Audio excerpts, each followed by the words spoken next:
name is Ina from BSMIS, and I'm so hyped to be your host for UX&Chill today as I take you through the fun and insightful activities we've planned for all of you this evening.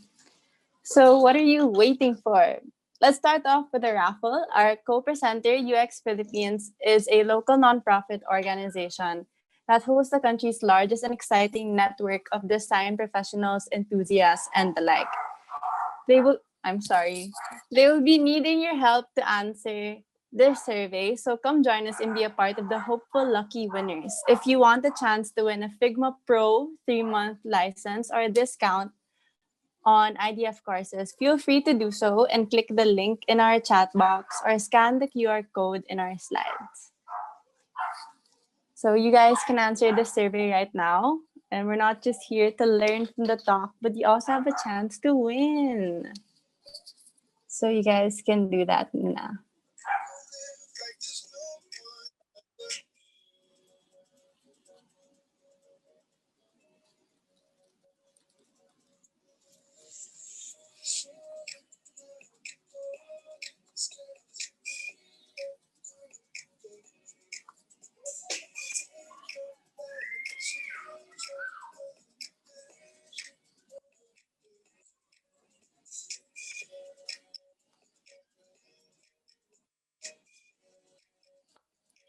We have more people coming in. Okay.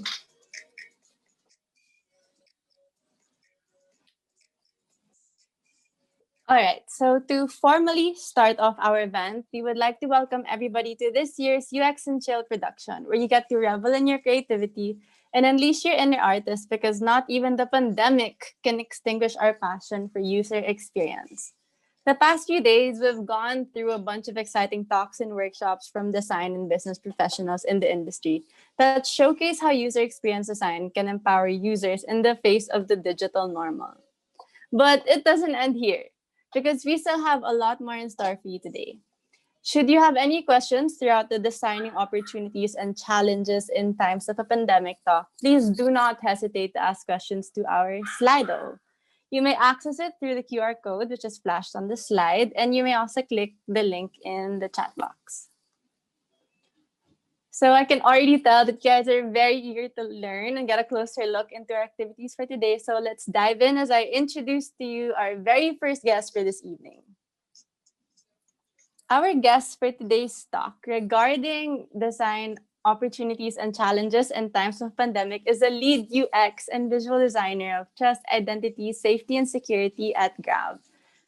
With more than 10 years of experience working in New York City to San Francisco and now Singapore, Jay Demetillo has almost seen it all in the design world. Jay has worked with Twitter, Pinterest, Yahoo, and now Grab. He was an adjunct professor at CCA in San Francisco and has taught and spoken in China for ACG. And he also worked on notable projects such as the Bay Lights, Gasper Brasserie, San Francisco's Park System SF Park, and most recently, his journey has taken him from designing with the Western world ideals to now learning and adapting to Southeast Asia's culture and technology. He has notably led the redesign of Grab Food with an amazing team at Grab. So, ladies and gentlemen, let us now welcome Mr. Jay Demetillo. Let's get some clap emojis there. Yeah. Thank you. Thank you. Thank you. Shall I start the presentation, I'm assuming? Yes, please. Yes. All right. Let me share my screen. And continue. I will share my screen. All right. Double checking. You can see my screen, correct? Yes. Awesome. So thank you guys for organizing the event. Thank you for inviting me. Today, it's probably the first time I'm actually going to talk about designing for challenges and opportunities in times of a pandemic. It's a bit depressing, but I'm going to talk about the things that have helped me, especially when you're designing for users, working with a team, and just, also giving out some principles maybe to think about when you're designing for features, especially in times of the new normal, right, as they start calling it. So, So, what has COVID done to the world? Right? It's pretty dark. Winter is here, as they say in Game of Thrones. Right? Uh, it's been a long darkness, as New York Times has called it. The world is shook pretty much in general. Um, and you can see, right, especially it's taken its toll on Southeast Asia, especially with cases coming back in Vietnam. Jakarta is pretty bad right now. I know the Philippines is also pretty bad as well. And you guys, I took this recently, right? Unfortunately, like Christmas and all these other holidays will have to be cut short. I mean, no celebrating, which is pretty depressing, right? Because of the things that COVID has done in general to our psyche and to actually going out in public, right? So in general, especially if you've been in tech or design, right? You've probably seen this meme before. You've probably seen this around, but it is true, right? Who has led digital transformation? It's definitely COVID-19, and it's not gonna be here short term. It's definitely gonna be here long term, and I think that's something that we have to prepare for in the tech side and design side as well. That being said, I think there are a lot of positive things that you guys have to take out of this, right? The world is going to recover through digital.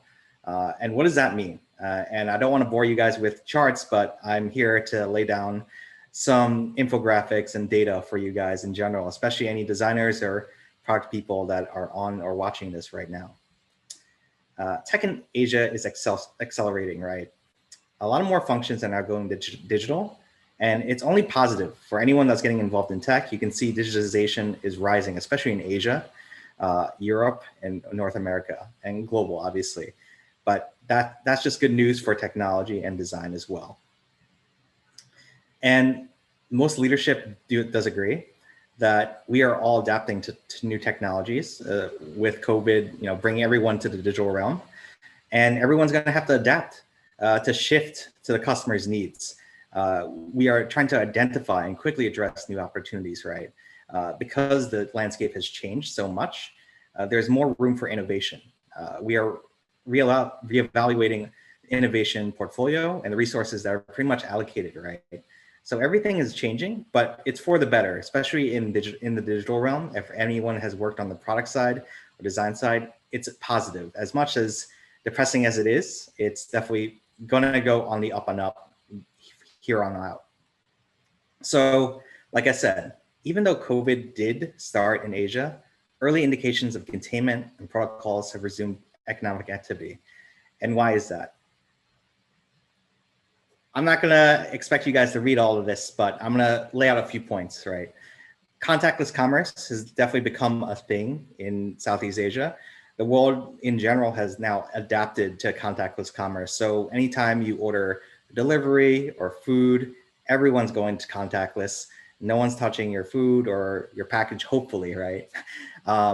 Everyone's now rethought the social contract, especially when you think about countries maybe like China or Singapore, where what do I mean by social contracts? Where the government actually tracks your movement.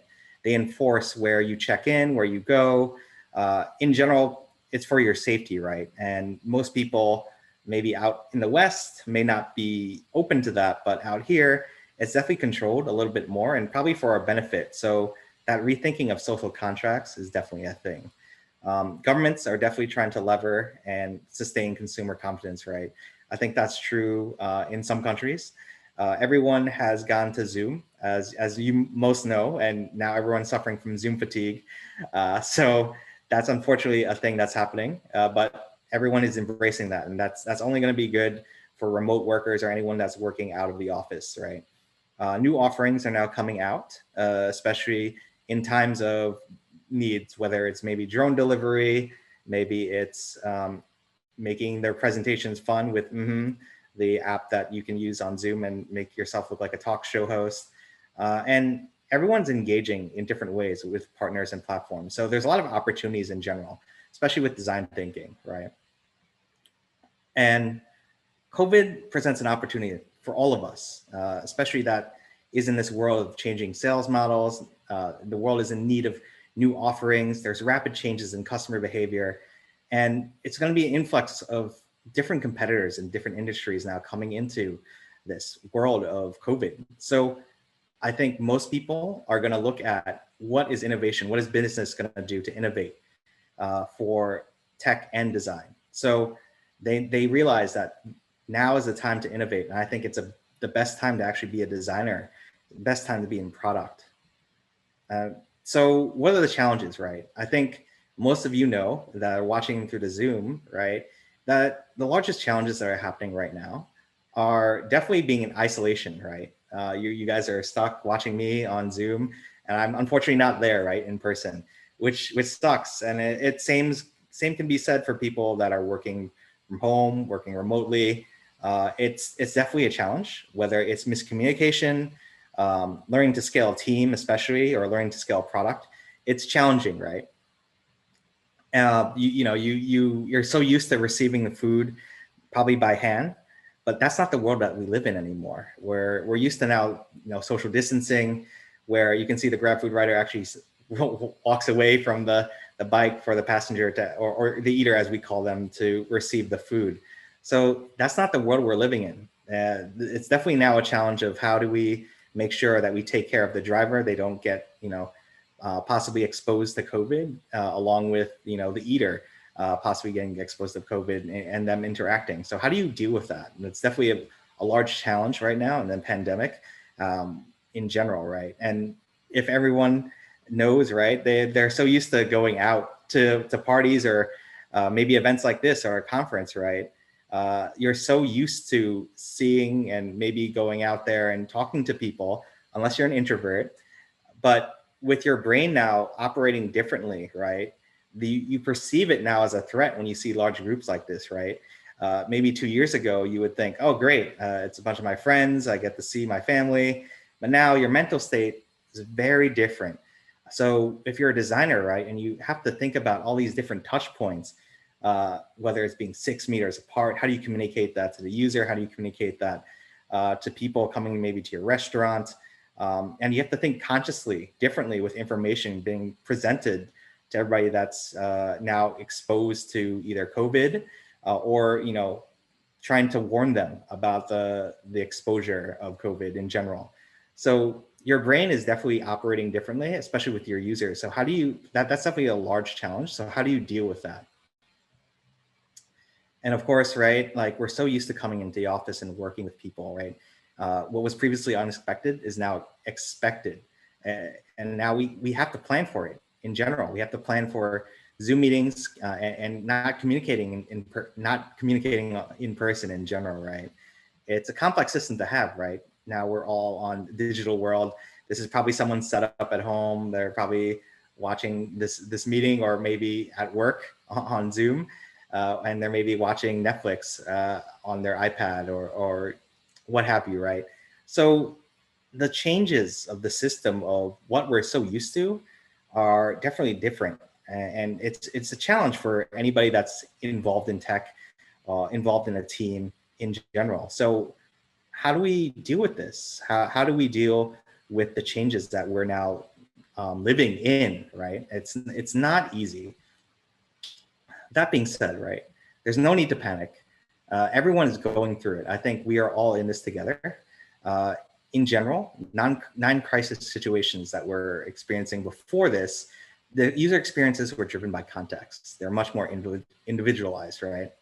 But now, since it's a systemic crisis that we are all involved in, we can anticipate and prepare for all the changes that are happening within the world, right, for our users. So everyone experience is now probably the same in how they're dealing with the pandemic, whether they're ordering food, whether it's e-commerce, whether it's B2B. It's become now more, not like a tunnel, but more with like maybe some windows open, but it's a more focused, laser focused experience for our users in general. And you're gonna have to think about that because of the crisis. It's involved new problems that are coming in and that we're not used to. So the cascading effect is your users may not need a product or service, but there are actually new problems that are solved that didn't exist before, but now you can look at and it's, like I said, laser focused, and the landscape will be changing and probably directing your users in that mode of thinking. So some things to think about when you're actually thinking about designing for a space. And this is something I've actually looked at and did some research on when you are responding to your users, right? So some questions to ask, right? Is it a crisis response? So what does that mean? When you're designing, have you thought about separating the responses for your product or your experience? Uh, so if it's a crisis response, you need to understand your users' needs at rapid, high frequencies. So what does that mean? You have to understand a crisis response is super fast. You have to get understanding in and out. It's not like a long-term strategy, which I'll talk about in a bit, but a crisis response is pretty much high frequency surveys that are sent out, understanding your users right away, and shipping quickly. So what does that look like? How do you get quick responses in general? Well, I'm not sure if you guys know, but Maze is amazing. Maze is a tool that you can use online. You can send or add your prototype on Maze, and you can send it out to your users to survey how they feel about your experience in general. So when you send it out, the GIF's not playing, but if the GIF were playing, you would be able to actually send this experience or prototype out to your users. And it'll be easy through email, and they can do it at their own leisure. They can write down responses to your prototype, and it's super quick. You can get feedback super easy in general, as you can see here. And I recommend you guys getting this because we've been doing this at Grab. It's been super quick to get feedback from our users instead of the usual like waiting for user research sessions, the logistics, and to get super fast responses. This is one of the ways to get that, sending a prototype and not having to, wait or plan for a user testing in general and do using user research. I recommend this for anyone that's actually dealing with the COVID situation right now. So Maze is a great tool to do user research. Obviously, the default that most people are doing are Google surveys. That's also another way to get rapid responses instead of Maze, if you haven't tried Maze before. And obviously doing Zoom interviews. I think this is a little bit slower, but if you're dealing with a crisis response, you need to get rapid feedback in general from your user so you can change and you can pivot immediately, right? So think about that. Is your product having to change immediately, or is it something else? Do you have to plan for a long-term strategy? And what does that look like? That's actually called a contingency response. So you can see the difference, right? Crisis response is more urgent. You need to get feedback immediately versus a contingency response where you have to set up a plan. You have to set up a strategy to account for all the shock that people are going through, especially in COVID. You have to identify potential events and touch points that your users go through. What are their needs? What are their goals? What are the behaviors that they're experiencing? And you can estimate and you can identify what is the understanding of the impact of the event that they're going through. So an example, what does a contingency response look like? I think contingency response is pretty normal for any product team or design team that plans long-term in general versus a crisis response.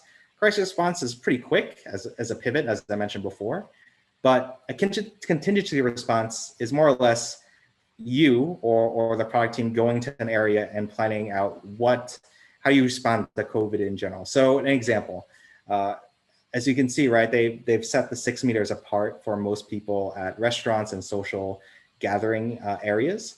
So they probably planned this out. They probably did a strategy where they actually talked to stakeholders like the medical team or whoever, and they were like, what's a good measurement of keeping people away in general? So they probably figured out like, okay, it's 6 meters apart. We're gonna do this for all the restaurants, and we're gonna tell people to do this also on queuing in lines at malls and whatnot. And obviously you're required to wear a mask.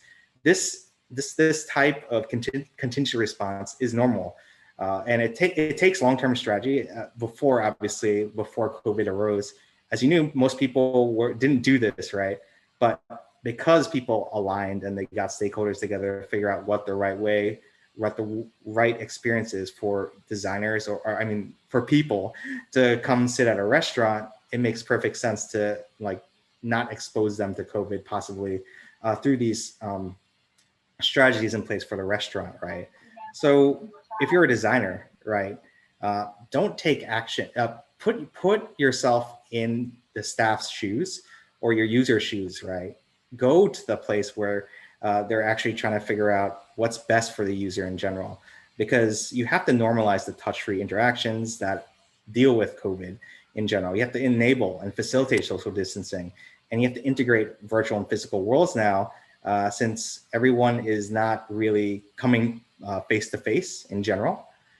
So obviously, like I mentioned, right, the 6 feet apart, this is a contingency response that most people are now doing. In Singapore, they give these tags out to people in general, and this just came out maybe in the last 2 months, where people are now tracked through this ID tag, the gray thing that you see on the screen. And it's a contingency response for Singaporeans to, check in everywhere. And again, like I mentioned, they strategized this. They probably tested it because most people were using their phones to check in. But now it's now easy to just use this tag to pretty much go to larger event areas, like probably bars or larger restaurants or maybe clubs in the future. Obviously, contactless delivery was also contingent response, and that was well thought about when this first came out. And in Thailand, most people will use their fingers, right, to use the elevator in general. But you can see here in Thailand, they actually they have buttons for the elevator. So that is a contingency response. So that took some time to plan and put and build into elevators pretty much in Thailand. So as you can see, there's differences in how you should perceive a problem in general. So is it a crisis response? Is it a contingency response? How fast do you have to act? And how long-term should you look in general for the experience that you guys are designing for? Oh yeah, so another thing, like I mentioned before, contingency responses, most people are testing now their responses, especially with COVID. So obviously people in the States are now looking at robots delivering food, whether it's Nuru or DoorDash. And out here in Asia, Southeast Asia especially, Food Panda is now testing drone delivery. They've been trying that out actually in Singapore, and I think in Indonesia as well. So this is obviously not out yet. And contingency response, as I mentioned, it takes time to actually implement. Whenever drone delivery comes and becomes a thing, I'm sure they're already strategizing and figuring out how to make it work, but it's not a quick response, right? Obviously, they're going to have to go through some user trials, and this will take time to strategize and put in place for each city. So it's not a quick pivot, but at least they're testing. So that is a contingency response in general to food delivery. So let all that aside, I think when it comes to humans, right, especially that are going through this, like you and me, regression. There's a regression of emotions when you're going through all the experiences, right? Because I think a lot of us are depressed about all of this, right? That the fact that we are now at home, we're on Zoom, and the experiences in general are very different from what we're used to. So I would like to almost use it as a parallel to what what study was conducted on patients in hospitals, especially patients with terminal illnesses, right? And why am I comparing it like that? I think it's very typical to look at those type of stages of emotions, especially when you're looking at design experiences in general. So when they did these studies with patients, the typical reaction when someone finds out they have a disease was the emotional crisis was feeling of anxiety, grief, depression, and anger. And the person regresses. The ability to be emphatic, right? Everyone tells you to have empathy for our users, but when the person regresses and they're under so much stress, the ability to be, emphatic definitely decreases. The person definitely acts out more, a little bit more self-centered, more tunnel vision, and they might become a little bit more aggressive. So the more we regress, we function on definitely a primitive level, and therefore our impairment of memory and the things that we're so used to aren't the same. And these are some of the things that I want to point out, right? So when a person's in regression, especially if they're under, a crisis like COVID, right? Their attention may have reduced, their memory is obviously impaired, the behavior in general is very tunneled, self-centered. Definitely, they're going to deal with tiredness, of course, difficulty to stay focused, uh, short-term memory, right? There's a lot of anxiety that a lot of us are dealing with right now. And as I mentioned before, a lot of stress. We misjudge our time and our memory in general. And there's a lot of pain. And I think a lot of everyone is going through pain. So why does this matter? Why am I showing this to you guys? So what I'm getting at is the situational awareness that everyone is going through goes through 3 levels. And I want you guys to take this into account as I talk about the experiences and examples that most people are now doing in tech. And there's a lot of opportunities to build on this. So level 1 right now. So level 1, as I showed here, in the studies that they did with these patients, they found that level 1 is that perception of elements in the current situation is very low. So they can't think straight. They're definitely tunnel vision, as I mentioned, and they've lack any emotion of like understanding. They're very angry.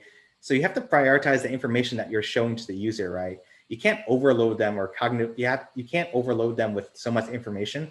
You don't want to overload them with cognitive load, right? You have to make it easy for them to understand information at this point. So level 1, make it easy for your users to do a task. Just don't make it too difficult. Like, so example, if you want to check out, make it 1 tap, not like 3 taps or 4 taps, because someone's going to get probably a little bit annoyed at that point, right?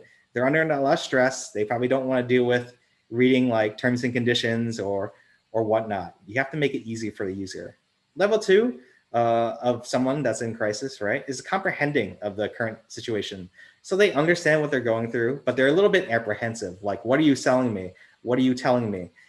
Is this clear? So you have to make sure that the content is clear to the person that's reading it, or the color is clear for the button to touch or what have you, right? Obviously, user testing has to go into these things, but if it's a crisis response and it's a quick pivot, you have to make these decisions very quickly, especially for a user that is going through these stages of crisis, right? And level 3 is probably most where we were before the crisis of COVID, right? Where we can project future status. We're very understanding. We're very relaxed. So these are the 3 levels I want you guys to think about when you're designing, especially with, like I said, there's a lot of room for innovation, a lot of room for opportunities to evolve your product going forward. So when you're doing this, right, I want you guys to think about prioritizing. And what does that mean? Prioritizing is important to everyone's time because time is at a premium right now. You don't want to waste your users' time. There should be clear objectives. As I mentioned before, right? Level 1, you have to make sure that the information is important, it's necessary. And why is it necessary now? Tell them right away. Have it up front. Whether it's planned or not, all your research is now at least part of the crisis, right? Prioritization is the largest curve that you guys are going to have to look at, especially if you're prioritizing features. So maybe you don't have to look at old bugs, right, that are not important. Maybe look at something that can innovate and actually accelerate growth for your company going forward. Also, another thing to think about, right, it's not about decreasing the usability of the app. It's about prioritizing what needs to be built next. So think about that. What are the user's needs? What are the features that you've never tried before, but they're very crucial to the users that you are designing for in general. Managing time. So like I said, it's a great time to prepare for future sprints right now, because obviously if a contingency response, you have time to plan and strategize going forward. You have the opportunity to make designs more polished, more products, or prepare products for developers in general. You can spend more time on the details, the research and testing, especially if it's not a crisis response, right? You have to build a solid foundation and have the features get ready as your company stabilizes. So you have time, manage your time well, prioritize well. And shuttle diplomacy. So a lot of us, I think, by what I mean shuttle diplomacy is a lot of us, as I mentioned before, are stuck in our silos, right? We tend to not talk to each other. We tend to not communicate well in general, especially when you're dealing with multiple stakeholders. So how do you do that? Well, one way to do that is shuttle diplomacy. When by doing that is having a meeting before the larger meeting.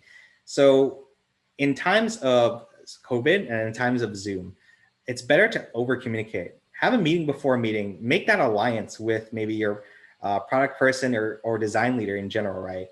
Because you want to have that alliance before you come to that larger meeting with larger stakeholders in general. You don't want to have this back and forth with maybe your boss or maybe your product lead in that meeting, especially with other stakeholders, right? Or other teams. So shuttle diplomacy is a means of agreeing with somebody before a larger meeting. And that may mean more meetings, but I think if you're a designer and if you're a leader or growing into a leader, you have to have these conversations. I think a lot of us, especially designers that I know, tend to lack on the soft skills. So it's better to over communicate and take those notes, maybe forward it in a Slack channel together with your product manager, with other stakeholders. Have that over communication, have that networking, and understand that you have to have these alliances before you get to aligning in a larger meeting. Don't come underprepared or don't come with no alliances, right? It's a bad idea in general. So practice that at your company, shuttle diplomacy. Oops. So that aside, here are some interactive principles I want you guys to keep in mind in the new normal, especially as your team grows, as your product grows, and as a designer, right, you're trying to solve these problems. What principles should you take into account as you start designing these experiences for people in general, and especially in times of COVID? Because these are things to keep in mind in the new normal. So everyone's so used to this double diamond, right, of understanding, defining, and developing and finalizing the product or design. But I want you guys to think about it more in this stage of crises or what people are going through, right? So I want you guys to think about it more or less of how people respond to crisis, because this is what we're designing for right now. I want you guys to think about being prepared, right? What does that mean?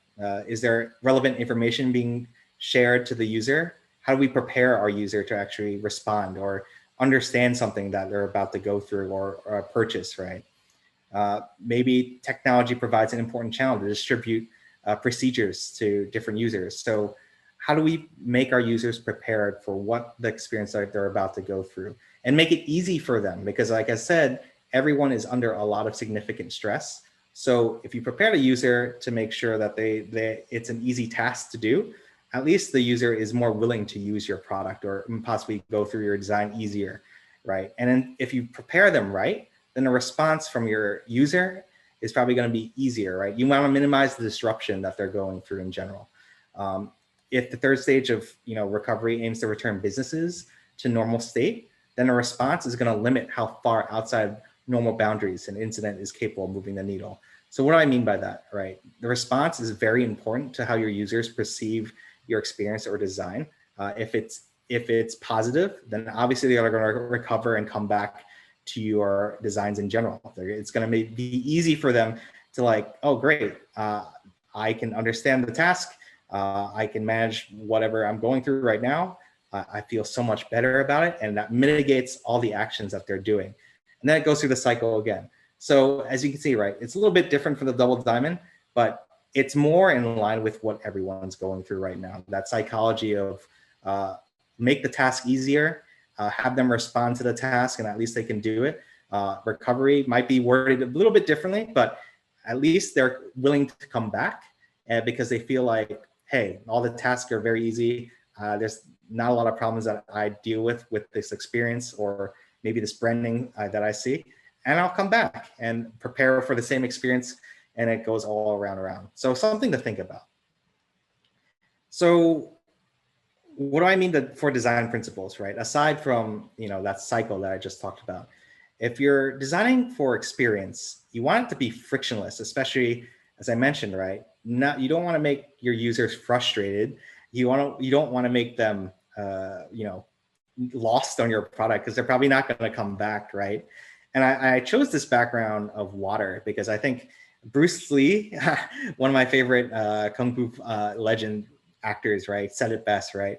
Don't get set into one form. Adapt, build your own, let it grow, be like water, right? Empty your mind, be formless, shapeless like water. So you want your experience to be frictionless. And what does that look like in terms of UI, UX? Well, if you see here and you watch this video, right, this person has to drag their product all the way down just to add it.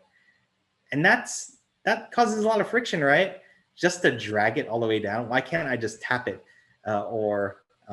Yeah, of course you have to buy, you can click buy now, but there's so many things you're throwing at the user, right? This can be a little bit confusing. You can see, right? There's a lot of friction here. As cool as it looks, there's too much friction here. So you want to make it easy for a user to add stuff into their basket in general.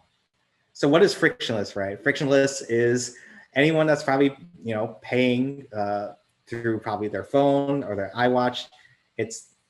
Apple Watch, right? It's frictionless. This is something that's very easy to do. You don't have to think about it in general. And what's also frictionless. So again, this comes back to my conversation or what I was talking about with shuttle diplomacy. Don't have siloed conversations. This is more or less for team principles, especially design teams, because you don't want to have conversations, one-on-one with your product person. You may have had this conversation, right? Can you do this? It's a priority. Okay, sure. But you want to have this conversation with everybody. So take the convo to all your stakeholders, right? If your product person or maybe your leader says, hey, it's a priority now, you want to probably ask the other team that's also involved in this, right? We have different priorities probably may come up, right? Let's chat, have that conversation together. Don't get stuck in silos because you're going to have this back and forth, and it's going to take time. There's a lot of friction. Make sure it's frictionless. Have those conversations together. Don't be afraid to ask those questions. And like I said, over communicate. That's important, especially in times of COVID.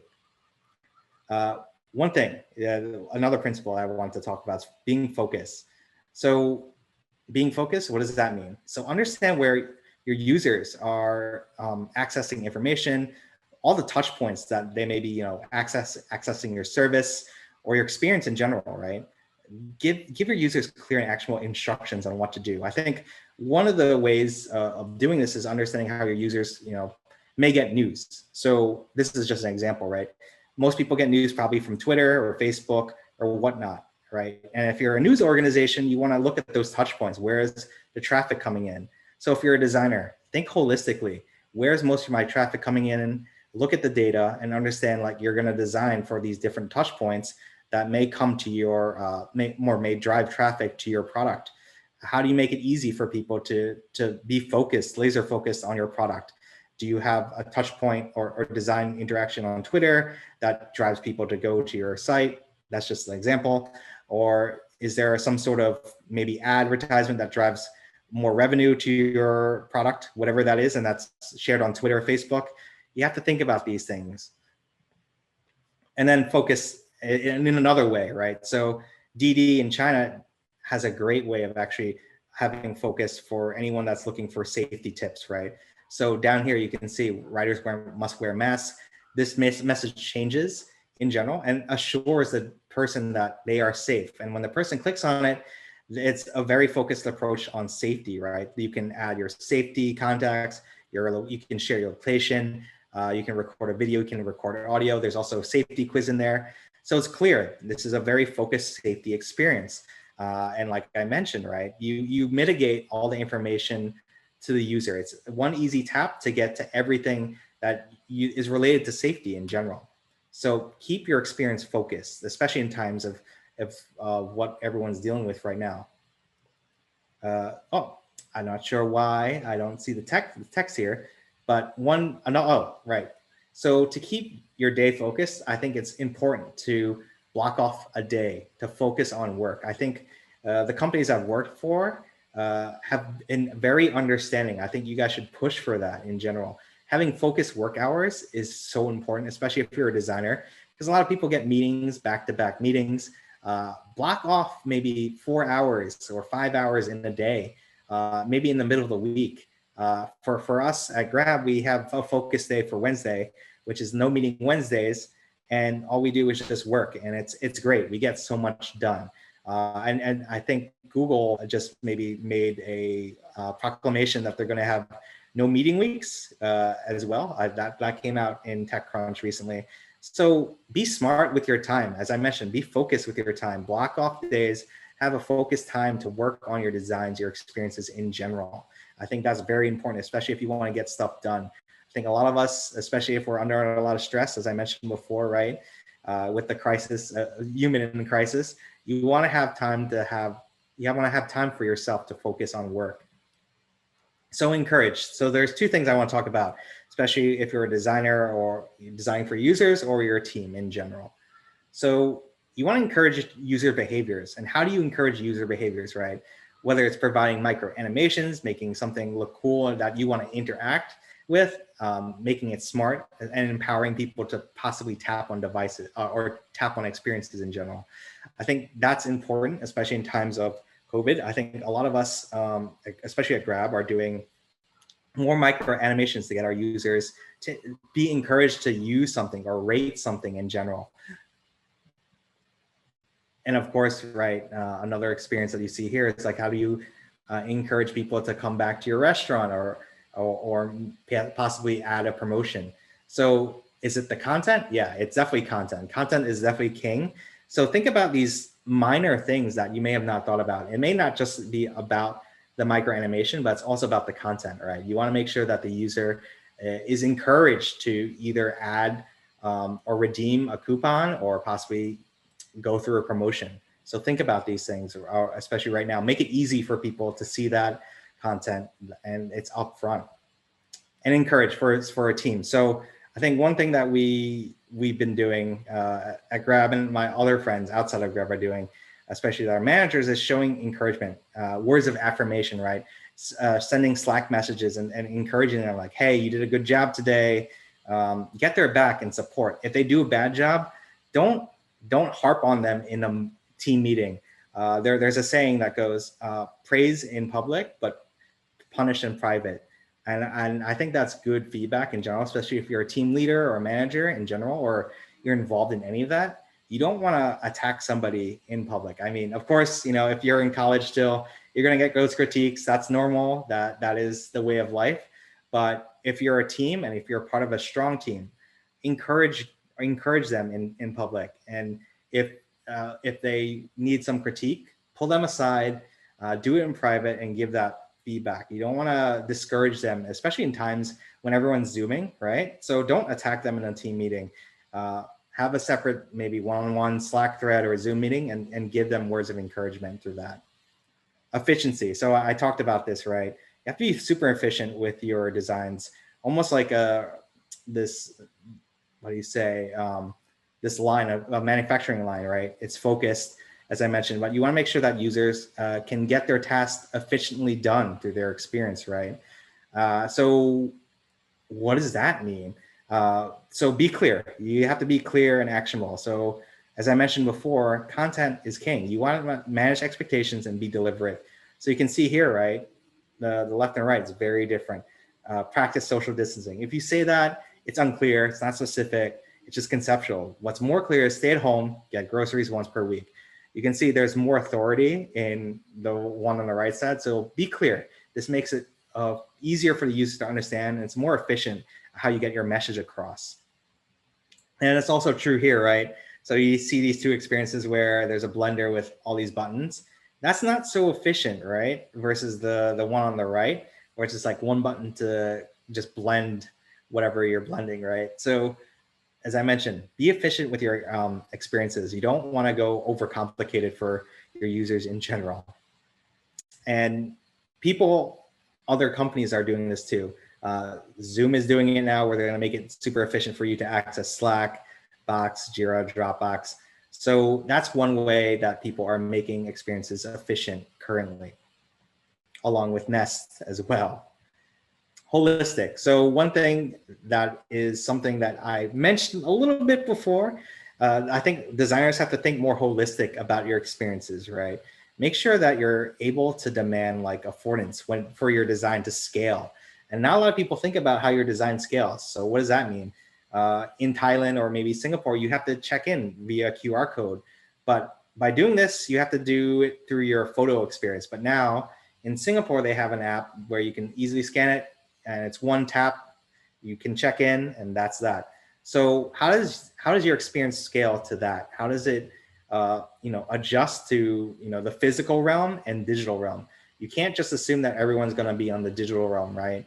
We are now being faced with these challenges where yes, we are being digitized, but when someone has to interact with something in person and in physical nature, you have to make sure that experience is seamless. So how do you make that seamless, right? You have to think holistically about it. The same goes for restaurant pickups. You have to have signs up, probably tell people like this is happening. And of course, like probably have brand messaging online, you have brand messaging on the phone, but when the person comes to the restaurant, at least tell them you have this content up and it's the same, possibly same branding that is probably shown on the phone. So how does your design scale to these different experiences, not just digital, but physical as well? Yep. And here are some more examples. And then one thing I want to stress is accessibility. I think this is the hardest one that most people are facing right now. And Amazon is doing this right now with Alexa. They're trying to make sure that it can read, write, and well, not read, write. It can understand everyone's language and understanding people's disabilities as well. Like how do you adjust the person's disabilities if they're using Alexa? Twitter's obviously doing this as well. With voice, but now they had to redo the feature of voice tweets to make sure that people that are deaf can either hear it or understand it. So that's a challenge that most people are facing right now. How do you make sure that your feature is accessible in times of COVID? So this comic here, right, is very true. As the one biker is going across this rope, it isn't bad, but not everyone's going to enjoy that experience. They're scared. So how do you make that experience easier? You obviously make sure that's inclusive to everybody in that flow. So think about that as a designer. And obviously Apple does a good job with accessibility shortcuts on their iPhone. Xbox has done a great job, especially with their controllers for disabled. You guys should check that out if you haven't seen it. But accessibility is definitely key in times of COVID. Another thing that you may think about now, especially in Southeast Asia, is hyperlocalism. And something I've usually talked about in my talks, especially designing for Southeast Asia in general, right? Make sure your experience is hyperlocalized. And what do I mean by that? And then if anyone that's seen me talk, I stress this, right? You have to make sure that your content speaks not just in English, but speaks in a common dialect, whether it's in Thailand, whether it's in Indonesia, whether it's in Philippines, and make sure that content is tested with your users. Talk to your users, understand the cultural slang, and implement that. You don't want to make sure you don't want to make people feel like they're talking to a robot or reading text that is robotic to the user, right? I want to feel like I'm being talked by a human being in general. So make sure that your users feel welcomed, especially if they're going to, especially if it's a digital product, right? Make sure that your users feel like they're welcomed. They're very understanding and warm and welcoming, because they may not be talking to anybody. They just may be looking at your phone and just reading text in general. Yeah, and another thing that I want to talk about is also understanding the hyperlocalism of markets in their tech space, right? So maybe in America, they use Wi-Fi proactively, right? But in Southeast Asia, they keep their Wi-Fi very protective. They may have phones that are very older, or not very old, I mean, or they may have Oppo phones, Huawei phones, and they may not have, the latest Samsung phone and the latest iPhone phone, right? You have to think about the things of how you hyperlocalizing your product for these different spaces. How are you gonna deal with people that are very religious with their Wi-Fi? How are you gonna deal with people with different customs in different countries, right? Think about these experiences and hyperlocalize for those experiences in times of COVID. I think one way to look at it is, in Indonesia, you can't sell alcohol on a food platform, but in Singapore, you can. So it's very different. You have to understand the government regulations for every country. You have to understand that every experience is going to be very different for the country that you're expanding into, or the government may have different laws, right? So how do you deal with that when you're designing? Build connection. So as I mentioned before, everyone is isolated. So how do you build this connection? How do you build this network of maybe social impact or social face-to-face? And here are some examples, right? So China's been doing a lot of live shopping, and I think a lot of people do this on Instagram as well, right? So a lot of people are storytelling and video itself, right? Most people are now just watching on your phone or Zoom or desktop in general. So uh, live shopping has become a thing. So if your product is possibly going into a space like this, how do you make it more interactive? How do you make it more human, especially if someone is at home? How do you make someone feel like they're connected or building a connection, as I mentioned, right? There's something intimate about selling stuff online. So how do you make sure the experience that you're selling or designing for is intimate with whoever is looking at it, right? You want to make sure it's authentic as well. So this live shopping experience is very authentic because, like I said, they storytell, they talk about the brand and how it made a difference for them. They may be lying, but at least it feels like a natural progression of what shopping has become. As most people know, you probably go out and talk to your friends on what you want to get. So this is like more of a different type of like, hey, help me get what I want instantly. And as I mentioned before, it's frictionless, right? You're actually listening to somebody and may encourage you to buy a product. Tinder does a good job of this as well. They're encouraging people to connect through stories. So I'm not sure if you heard about Swipe Night.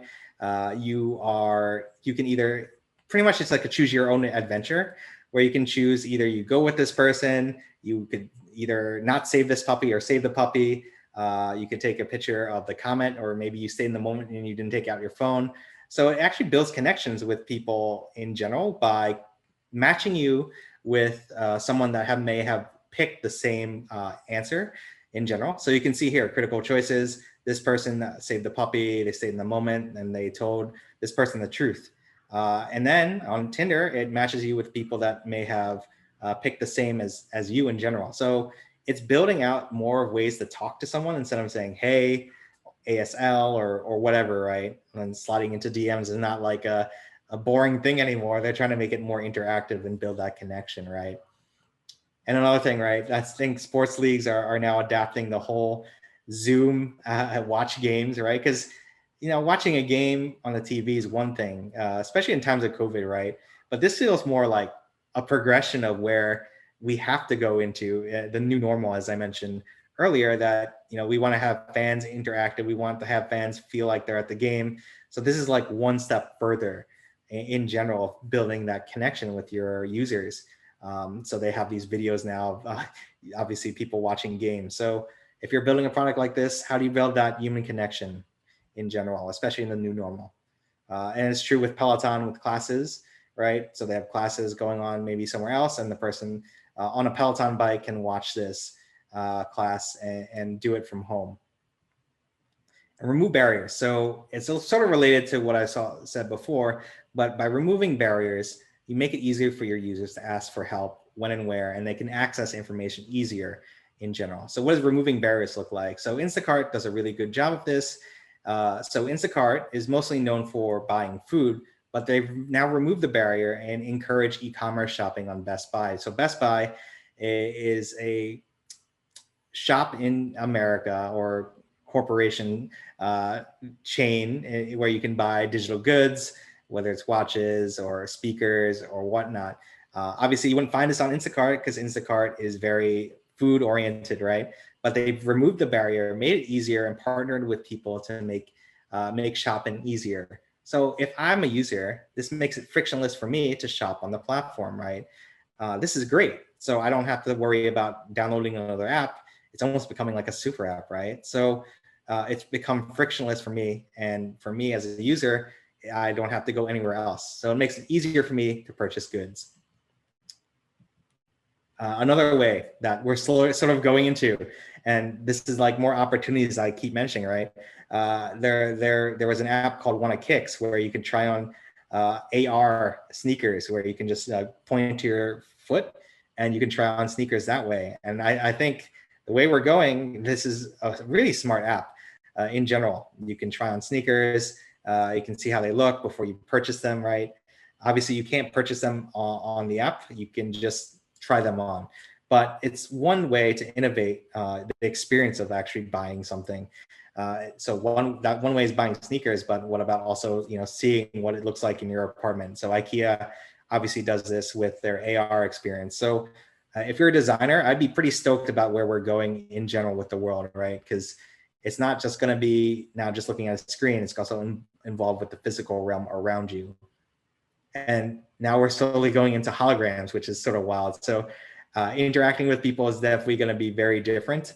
Uh, the fact that you could possibly have a hologram in your home and possibly see your friend from the other side of the world, maybe not flesh, in flesh, but actually see them and interact with them is sort of crazy. So if I'm a designer and if I'm in product, I think it is very exciting right now at the opportunities that may be coming, especially in this world of digital in general.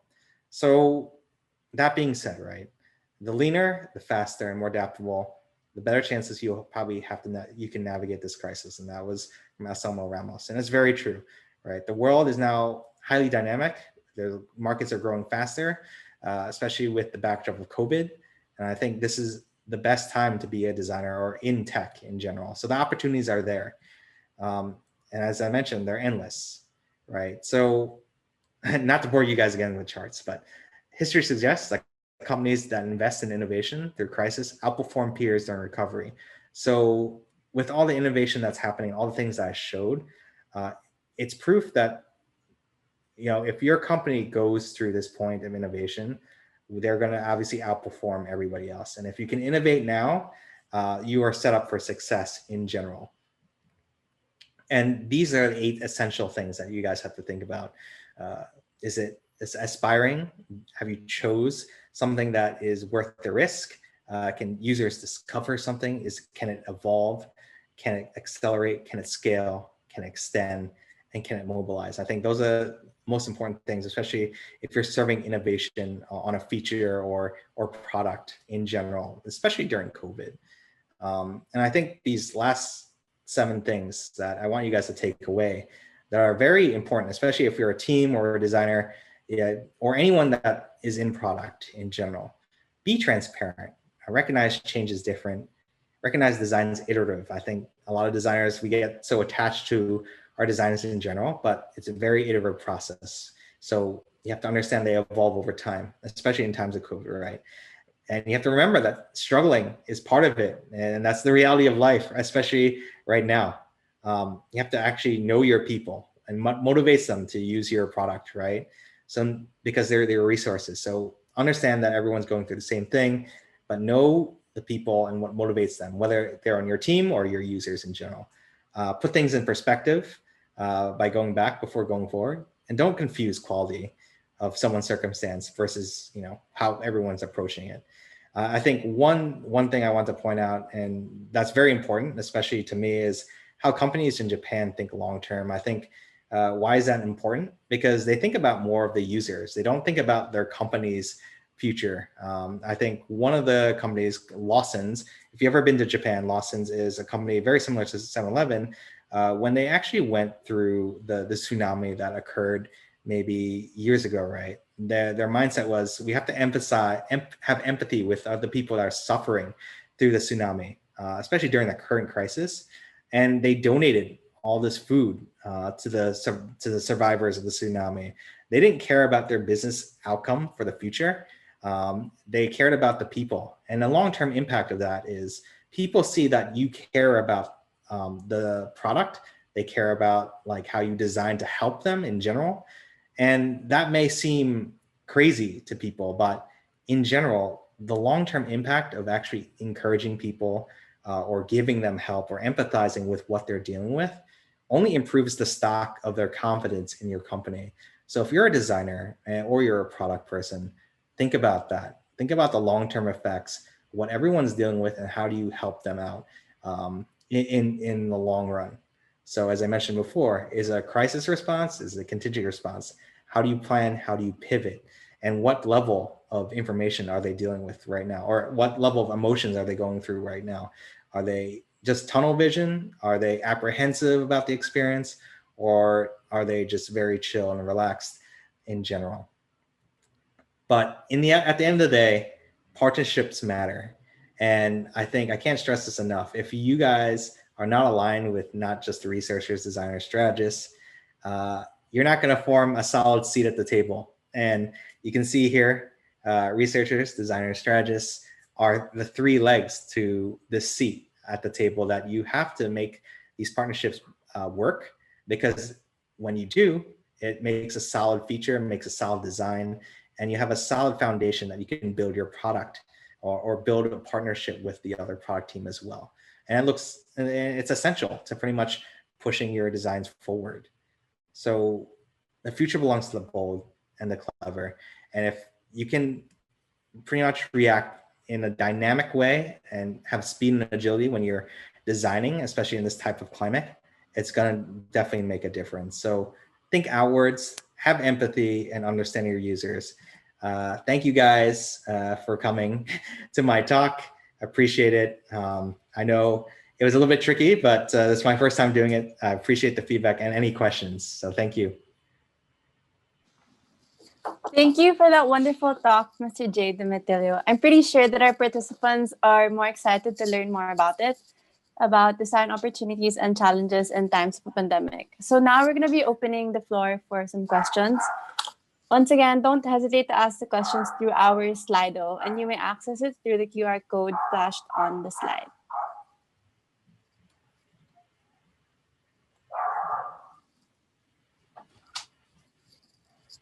So we'll be answering the questions.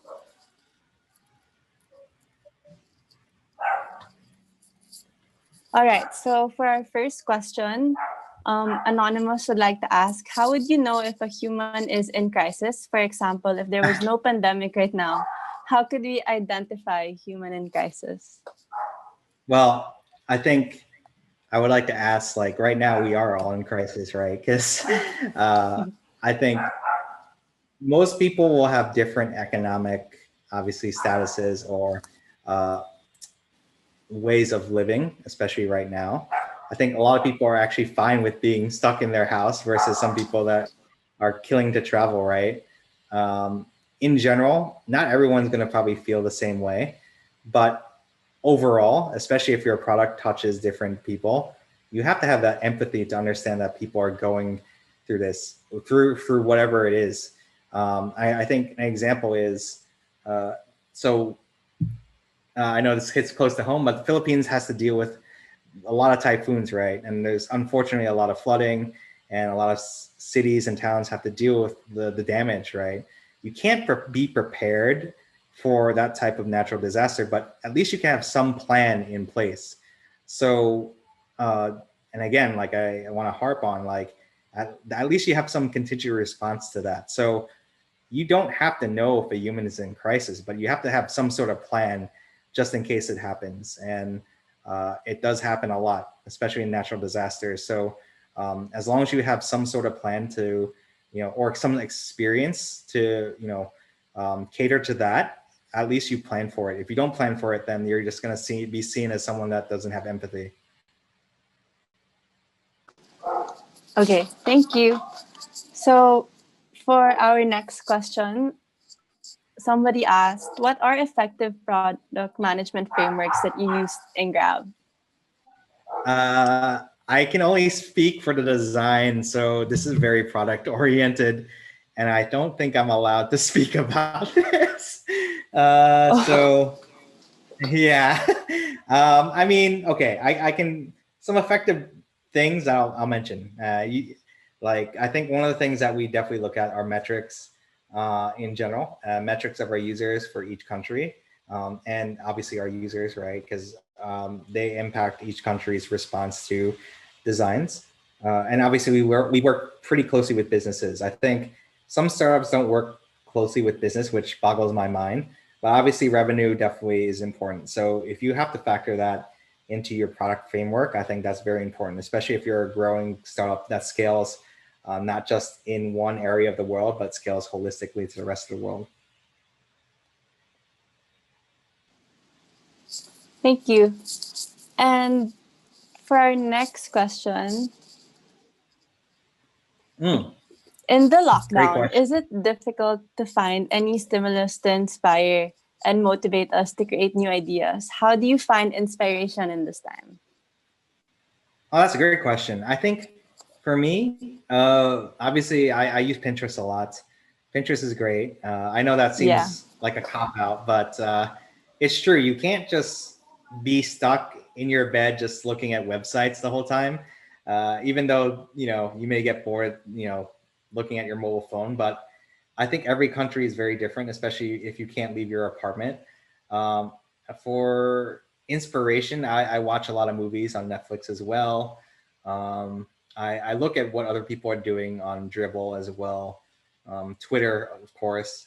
I think it helps to see moving things or something animated or interactive, because I think for me, if I see something that's just very, how you say, what's it's static, right?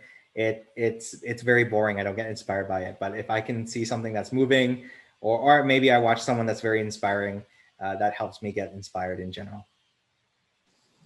All right. So thank you. And we only have time for two more questions.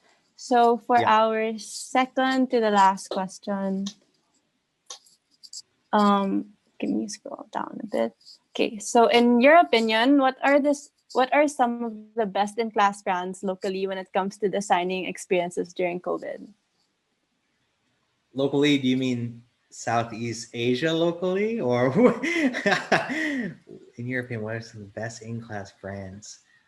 Ooh, um, when it comes to designing experiences during COVID, I think Facebook has done a really good job of handling crisis. I think you can see that with a lot of, obviously, the stuff they do with the Philippine, or typhoon response, right, or COVID response, marking yourself you're safe.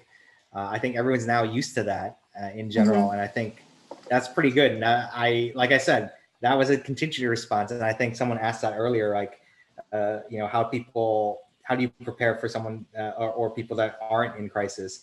The fact that Facebook designed that and there's a strategy around it of letting people know or mark themselves safe, along with, hey, here's the information to contact or go to for shelter in place or whatnot.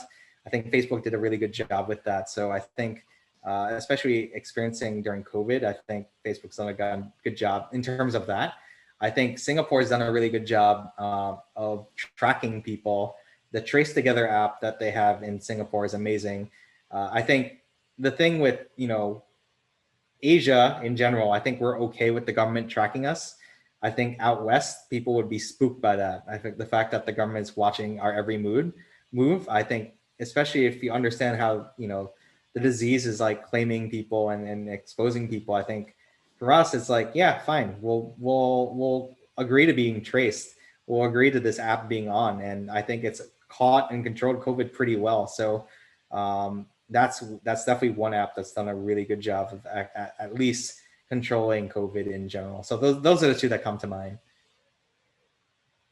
All right. And for our last question, someone would like to know, in your line of work in Grab, can you share an experience where you adapted your designer work in regards to the pandemic? Yes, yes, yes. There is an experience that you guys have probably been seeing. Uh, you may have seen Grab Protect. I actually worked on that. So I worked on the branding, and now it's being released in stages where we tell people to wear masks, buckle up. We also have something similar on the driver's side, where we tell the driver to be safe and whatnot, and make sure that people wear masks.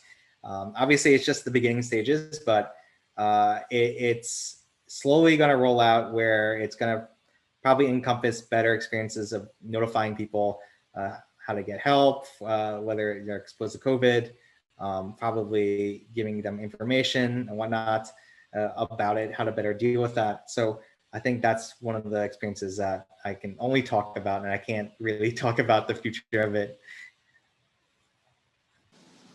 Okay. Thank you, Mr. J, for answering all of the questions.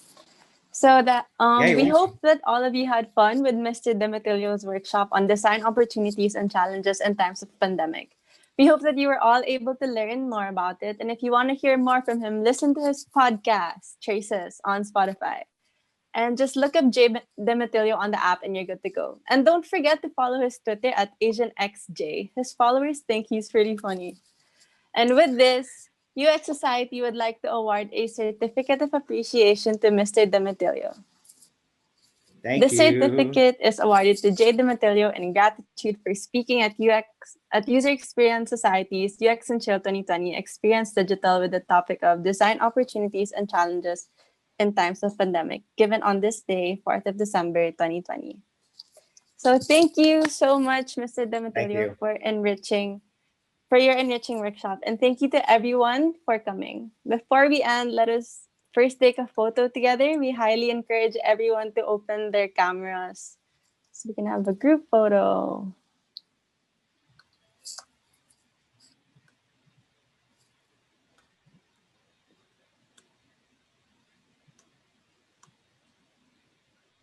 Just waiting for more people. If you guys are comfortable.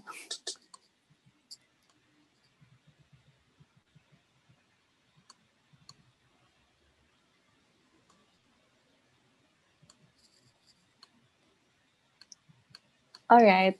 Okay. Okay, let's take the photo. 1, 2, 3.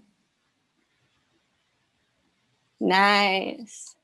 All right, and that's it. Thank you again, Mr. J. Demetilio, for the wonderful talk. And while we are taking a short break for our next activity, please answer the evaluation form for today's event through the link in the chat box or the QR code flashed on the slide. It would be really great to get your feedback, and we want to make sure that all of you enjoy our events in the future. We love the feedback loop. And just to remind you guys, our co-host UXPH is still giving away the freebies to the lucky winners. So the link a while ago, answer the survey, scan the QR code, and click the link that will be sent through the Zoom chat box. And that's it. We'll now be transitioning to the next activity. Feel free to also be curious and engaging in the next activity today for a chance to win 150 pesos worth of Grab vouchers. Of course, depending on how well you participate. So don't miss out your chance of grabbing some of our awesome giveaways.